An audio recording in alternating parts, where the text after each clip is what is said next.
Salut, c'est Romain de Random Dev et aujourd'hui je vais me faire un petit kiff, un petit truc que j'ai toujours voulu faire, c'est un test d'un produit tech. Et pour commencer ce premier test, je vais parler du MacBook Air M1 qui est une vraie tuerie. Je pèse mes mots, c'est une vraie tuerie.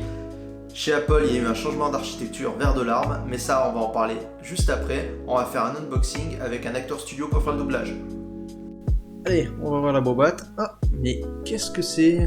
Allez, on retombe ça correctement. On attaque. On retrousse les manches. Ça ira pas ça. Passe à autre chose. Ah. Un pickle Rick! Ouais, ça risque pas de marcher avec un cornichon. Mais non, pose-moi bien. Non, il va la boire. Pose-moi ça. On la monte ça ici. Pour survivre à la guerre, il faut devenir la guerre. Ça devrait le faire. Attends, doucement. Attends. Oh, le stress. Pose-moi ce couteau, s'il te plaît. Tu vas y arriver là? Tu veux de l'aide? Oh là là. Plus vite. Hop. Oh, c'est beau. Qu'est-ce que c'est?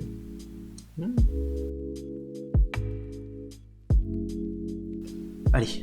Ah bah voilà, il fait son Rambo, il est tout content là. Allez, doucement. Chut. Allez, c'est bon, on arrache. Oh là là, il veut faire ça dans le détail.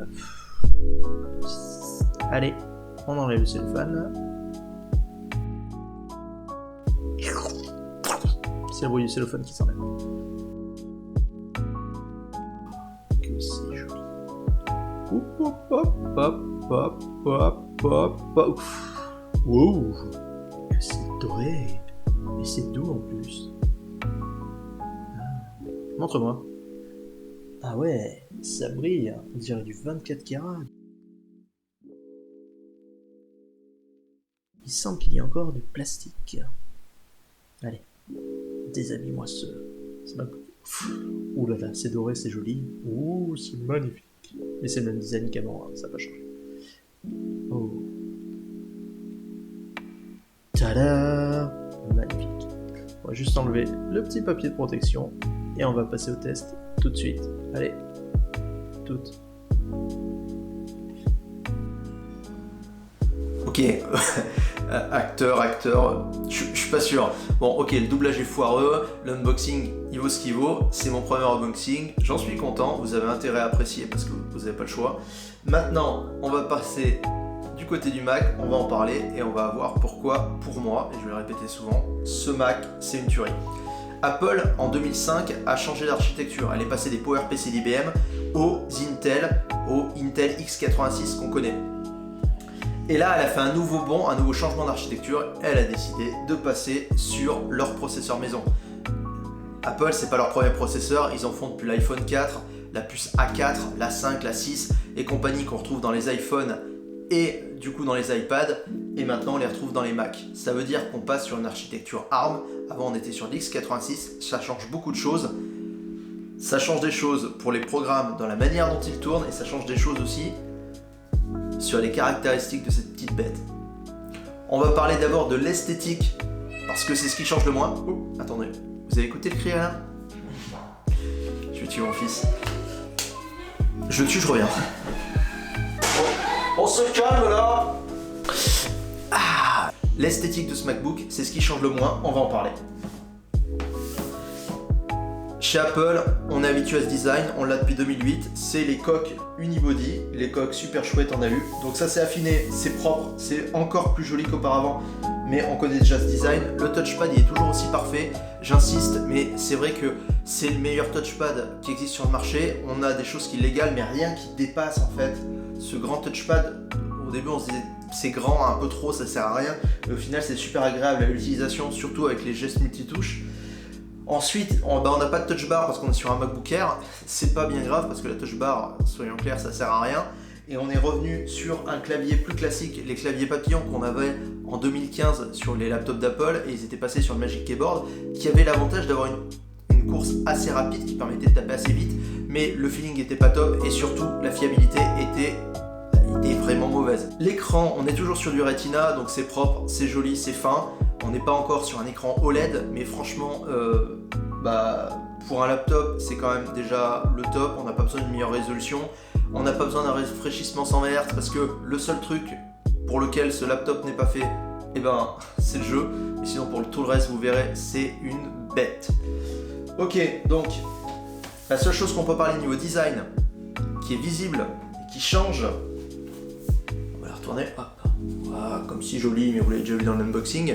Ce qu'on voit surtout ici, c'est l'absence de trou, l'absence de ventilation. Parce que celui-là, il est refroidi passivement. Il n'y a pas de ventilateur. Ça veut dire quoi? Ça veut dire qu'il ne fait pas un bruit. Ça veut dire pas un bruit, malgré les performances qu'on verra, qui sont exceptionnelles. La seule différence qu'on a vraiment entre celui-ci et le MacBook Pro, c'est justement que le MacBook Pro est doté de ventilateur. Qu'est-ce que ça change? À pleine puissance, durant une durée assez longue, on va dire plus de 10 minutes de charge complète, le MacBook Pro conserve ses performances, lui il commence à réduire un peu la fréquence de ses CPU. C'est pas bien grave, on verra, on dépasse largement ce qui a été fait chez Intel jusque là. Maintenant on va parler un peu de ce qui change vraiment, c'est le processeur. On est passé sur une architecture ARM. Qu'est-ce que ça veut dire? Ça veut dire qu'on se rapproche de l'iPhone. On pensait à tort, du coup on pouvait penser que l'iPhone allait se rapprocher du Mac, l'iPad se rapproche du Mac et qu'on ait un macOS sur l'iPad. C'était un peu le rêve qu'on avait, je pense, certains au lancement de l'iPad.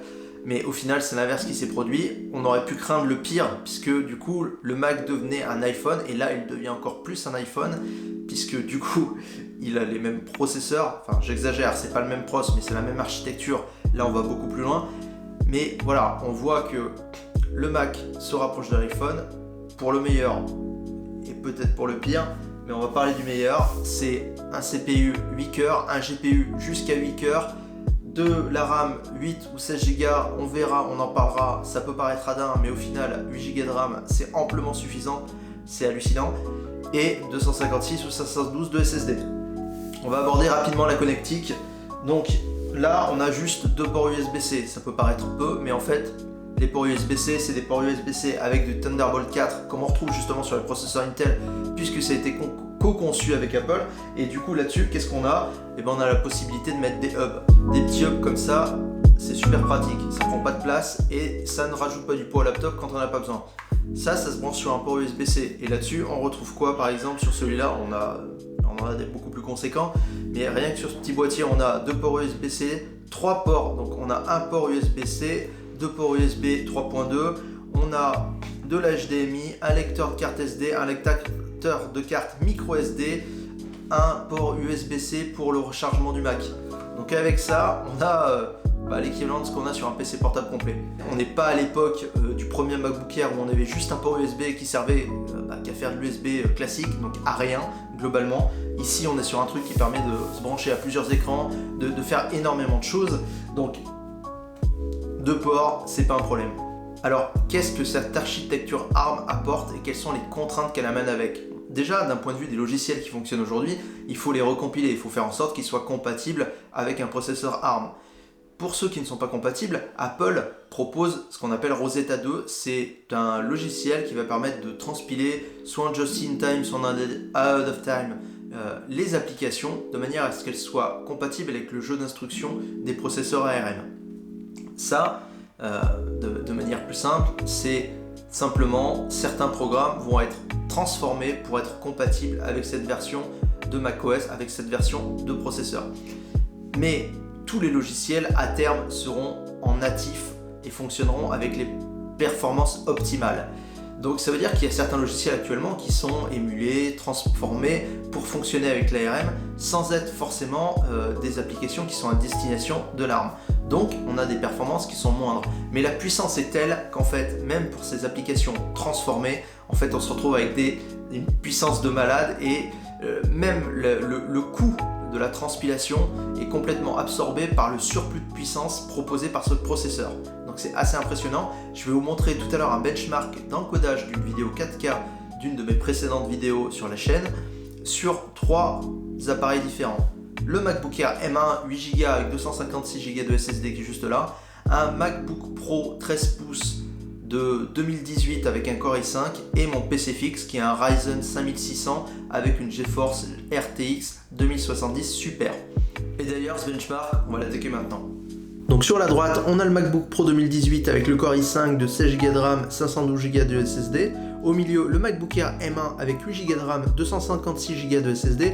Et sur la gauche, le PC fixe avec un Ryzen 3600, 16Go de RAM, un SSD de 512 et une GeForce RTX 2070 Super. On va voir lequel va mettre le moins de temps pour encoder cette vidéo de 20 minutes en 4K. C'est la première vidéo qui a été postée sur la chaîne YouTube. Là, il s'est écoulé 10 minutes depuis le début du benchmark. On va regarder le pourcentage d'avancement sur l'encodage. Sur le PC fixe, on est à 35%. Sur le MacBook Air M1, on est à 27%. Et sur le MacBook Pro, on est à 7%. Donc le MacBook Air est un peu largué par le PC fixe, ce qui n'est pas du tout déconnant, mais beaucoup plus performant que le MacBook Pro. On regarde s'il chauffe pas un petit peu. Ouais, ça chauffe, mais ça va. On va regarder sous le châssis pour voir si ça brûle. Non, franchement, on peut le tenir nickel. Ça chauffe, mais c'est complètement normal. Et je pense que le processeur a dû réduire sa fréquence de manière à moins chauffer. Et du coup, on va perdre un petit peu de performance. On va voir si on creuse l'écart. On dirait pas comme ça, mais c'est quand même écoulé 2 heures depuis tout à l'heure. L'encodage est fini sur les 3 machines et on va relever les compteurs. Donc, sur le PC fixe, on a réalisé l'encodage en 39 minutes. Sur le MacBook Air, 54 minutes, soit 15 minutes de plus, ce qui est pas déconnant du tout. Et sur le MacBook Pro, là, on est à 2h25 minutes. Donc, 39 minutes, 54 minutes, 2h25 minutes. Donc là, on est plus de 2 fois plus rapide sur le MacBook Air que sur le précédent MacBook Pro qui valait plus de 2 fois le prix du MacBook Air. Et du coup, on est moins performant que le fixe qui est épaulé par une GeForce, une carte graphique dédiée. Et c'est pas une petite carte graphique, c'est une 2070 Super. Donc, c'est des performances qui sont au top. Voilà, je pense que c'est sans équivoque. Les performances sont exceptionnelles et en plus, on va en parler. Mais on s'attendait à ce qu'Apple soit très bon, soit au niveau des performances, parce qu'on savait qu'ils allaient faire changement d'architecture ARM. Depuis des années, on en entend parler. Les raisons, c'est parce qu'ils veulent avoir encore plus la main sur tout leur matos. Donc l'unification et la symbiose entre le hardware et le software, ce qu'ils font depuis des années. Mais là, avec leur propre pros, c'est encore mieux. Avec ça, ils vont réussir à avoir une meilleure marge sur le long terme, parce que leurs pros, c'est eux qui les font. Donc ils n'auront pas les coûts externes d'Intel, même s'ils ont la R&D à avoir de leur côté. Ils l'ont déjà un peu amorti avec l'iPhone et ils continuent de faire ils vont continuer de faire des iPhones, des iPads et des Mac. Donc ça leur coûtera moins cher sur le long terme, ça c'est clair. Et en plus, ils n'auront pas les problématiques et les contraintes Intel. Intel est dans une position de monopole et on voit que même au niveau des laptops, alors que AMD a des super pros, sur le marché, on ne voit quasiment que du Intel, ce qui est vraiment, je dirais, déplorable, parce que en fait, Intel, c'est vraiment incrémentiel, mais petit à petit. Les gains de performance sont minimes, parce qu'ils s'en foutent. Globalement, ils sont tellement dans un monopole et dans une solution monopolistique qui est pas... C'est pas de l'innovation. On n'est pas dans la rupture, contrairement à ce que pourrait dire Peter Thiel là-dessus, le cofondateur de PayPal, mais... je vous conseillerais un bouquin qui s'appelle Zero to One de Peter Thiel qui est plutôt pas mal. Non, mais les solutions de monopole peuvent être intéressantes, mais il faut continuer à innover. Et Intel, là pour le coup, voilà, moi j'ai eu des MacBooks de 2015 avec des pros Intel qui allaient très bien, et en 2018 ça a régressé. Ils consommaient plus, ils étaient moins autonomes. C'est quoi la progression quoi? Dans un laptop, qu'est-ce qu'on veut? On veut de la puissance, mais surtout on veut de l'autonomie. Et là, Apple, il l'a compris. Il s'est enlevé le boulet qui était Intel, et là, ça va leur faire mal. Je pense que Intel va innover maintenant parce qu'ils n'ont plus le choix. Ils sont dépassés sur les laptops par AMD. Sur le fixe, bon, là c'est pareil, ils sont à la ramasse vis-à-vis d'AMD. Sur les laptops, ils n'ont plus le marché des Mac qui est, même s'il n'est pas le plus gros marché des PC portables, en valeur, il l'est. Peut-être pas en nombre d'unités vendues, mais en valeur, il l'est. Donc voilà,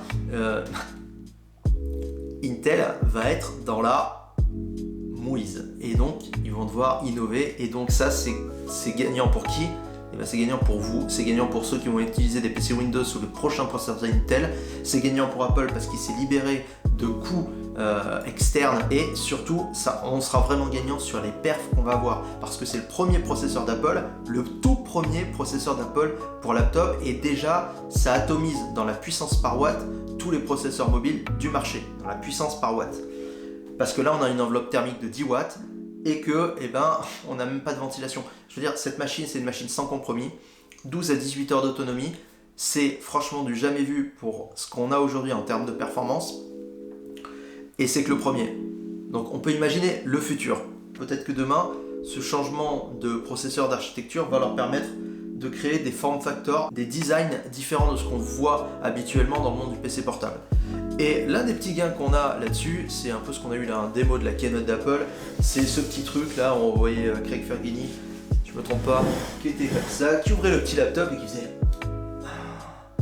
ça s'allume. Et en fait, on pourrait croire que c'est anodin et que ça sert à rien, mais en fait, ça veut dire qu'en fait, là, on est sur un processeur AM qui fonctionne comme sur un téléphone portable, comme sur un iPhone. Et un iPhone, ça tourne toujours. C'est pas en veille, c'est toujours là, c'est toujours on. Et c'est pas quand il est éteint, même s'il est pas en veille du coup, il consomme pas des masses, il consomme rien tant qu'on n'a pas de forte, je sais pas, si on avait un client BitTorrent qui tournait à fond derrière pour télécharger 5 Go de données en 4G, ça boufferait, ou si on a un GPS qui tourne. Mais vous savez très bien que votre iPhone, si vous avez un iPhone, vous pouvez le laisser, j'exagère, mais une semaine avec l'écran comme ça, il pourrait rester encore de la batterie. Le Mac c'est pareil, il est tout le temps en train de tourner, mais il consomme juste rien. Ça, c'était pas possible auparavant. Et là, quand je l'ouvre et qu'on voit que l'écran s'allume, c'est pas une sortie de veille quoi. Je veux dire, on n'est pas sur je sors de la veille, je rentre mon login, mon mot de passe, il est up, il est directement disponible, je mets mon doigt dessus, je suis logué, c'est parfait. Donc là, ça paraît anecdotique, mais au final, sur l'usage, c'est quand même pas mal. Si tu sors ton laptop à n'importe quel moment, il est up and ready, désolé, j'ai pourri en plus comme anglicisme, mais il est dispo tout de suite et c'est instantané. C'est vraiment instantané. C'est pas une gimmick, je sais pas comment dire en français, mais voilà. C'est quand même un truc plutôt pas mal. L'autre truc qu'on peut signaler, que moi par contre je trouve anecdotique et qui peut intéresser plein de personnes, c'est que du coup vu qu'on est passé sur de l'ARM, on peut exécuter des applications iOS, donc les applications de l'iPhone, sur le Mac si le développeur le permet. Sur l'App Store, on peut aller sur l'App Store et on peut aller rechercher des applications qu'on a l'habitude d'avoir sur notre iPhone, par exemple je ne sais pas Instagram, et l'installer sur le Mac et elle va s'exécuter comme une application iPhone. Donc faut que le développeur le permette et aussi il faut que ce soit vraiment utilisable parce que un iPhone c'est tactile et un MacBook ça ne l'est pas. Donc certaines applications ne seront pas vraiment adaptées à l'usage sur un Mac, mais si vous avez envie d'installer une application iOS, vous le pouvez parce que maintenant c'est la même architecture. Et ce que ça change aussi, c'est pour les développeurs iOS. Les développeurs iOS par exemple, avant ils utilisaient un émulateur, un simulateur iOS, donc un simulateur d'iPhone sur leur Mac, et donc ça bouffait un peu de la perf. C'était un peu contraignant parce qu'on émulait les architectures ARM pour fonctionner sur le Mac Intel. Et bien maintenant, on ne simule plus. C'est un simulateur, mais il n'y a plus d'émulation. On utilise le processeur et les ressources de la machine pour ne plus vraiment simuler, mais pour avoir un iPhone dans son Mac. Donc, les gains de perf sont aussi énormes. Bon, c'est bien beau de dire que c'est une machine de rêve, qu'elle est terrible, qu'elle est géniale et que c'est une tuerie, et je le pense. Il y a quand même un inconvénient, c'est qu'aujourd'hui tout n'est pas compatible avec ARM, tout n'est pas compatible avec ce MacBook, tous les langages de développement ne sont pas fonctionnels à 100% avec, mais ça arrive. Ce que je veux dire, c'est que si vous avez des besoins spécifiques, vérifiez avant que le logiciel ou les logiciels que vous utilisez sont fonctionnels avec ce MacBook. Je vais faire une vidéo orientée dev pour parler des contraintes et des performances de développer avec certains langages sur ce MacBook. C'est pour une autre vidéo, mais d'un point de vue, je dirais, utilisateur basique, il n'y a pas de souci à se faire, tout marche nickel, toutes les suites Office, tous les logiciels les plus courants utilisés, Photoshop et compagnie, ça va marcher, soit c'est émulé et c'est déjà plus performant que ce qu'on avait avant sur Intel, soit ça va être en natif et là les performances vont être exceptionnelles. Rappelez-vous le benchmark que j'ai fait avec DaVinci Resolve, c'est pas rien, on parle de l'encodage d'une vidéo 4K, un truc qui envoie un peu du lourd, donc je me fais pas de soucis que des logiciels encore plus utilisés que ça seront compatibles très très rapidement. Pour terminer un petit peu sur ce MacBook, bon, vous l'aurez compris, ça fait vraiment apologie de ce Mac, mais j'essaye malgré tout de garder de l'objectivité. C'est vraiment une super machine. Ce qu'on pourrait avoir peur à terme pour les développeurs, pour les gens qui sont très portés sur les systèmes d'exploitation alternatifs, c'est le verrouillage de l'OS par Apple. Moi j'ai peur, la seule chose qui me ferait peur là-dessus, c'est que le Mac devienne aussi fermé qu'un iPhone. Tant que je peux installer mes applications comme je le veux, que je peux faire ce que j'ai envie, que je peux, là on peut virtualiser du Mac, du Windows, du Linux, c'est bon, il n'y a pas de problème, on peut le faire. Il faut juste que ça reste comme ça et qu'il n'y ait pas un verrouillage supplémentaire. Mais je ne pense pas que ça arrivera parce que ce n'est pas des machines qui sont destinées à être fermées comme un téléphone. Donc, pour clore, cette machine, c'est le début d'une nouvelle ère pour Apple, une nouvelle ère qui va profiter à tout le monde. je reviens juste sur le prix de la machine, 1129 €. Ça peut paraître très élevé, mais c'est 2,5 fois moins que le MacBook Pro que j'avais avant, alors que les performances sont meilleures, qu'il y a 3 fois plus d'autonomie et que, ben voilà, il n'y a pas de compromis. Donc, est-ce que c'est cher? Oui. Relativement à ce que c'est, est-ce que ça l'est? Non. C'est la meilleure valeur que j'ai vue chez Apple depuis un bon moment. À ce prix-là, on n'a jamais eu un truc aussi bon chez Apple. Je le redis, à 1129 € pour un produit d'entrée de gamme, franchement, il n'y a pas hésité une seule seconde. Par contre, dernier petit truc, si vous avez un MacBook Pro ou MacBook Intel et que vous hésitez à basculer sur les ARM, faites-le vite parce que votre MacBook il vaut plus rien. Moi le mien je l'ai un peu bradé parce que je voulais le vendre et que j'avais aucun intérêt à le garder. Quand je l'ai vendu je savais très bien que pour moi cette machine ne valait plus rien du tout. Ça ne valait plus rien, ça ne sert à rien. Je veux dire là c'est la première machine et les performances sont décuplées. J'imagine pas ce que ça va donner dans 2, 3, 4 ans. L'architecture ils vont pas revenir en arrière. Franchement c'est une tuerie, désolé de le dire encore une fois, mais c'est vraiment une tuerie. Donc, j'espère que cette vidéo vous aura plu. Je vais essayer d'aller plus loin sur les tests. J'ai d'autres choses à tester, mais qui n'ont aucun rapport avec le dev, aucun rapport avec l'usage en termes pro, donc je sais pas vraiment si ça a du sens sur la chaîne, sur les vidéos que je fais. Voilà, en tout cas, merci d'avoir regardé cette vidéo. À bientôt sur Random Dev. Salut!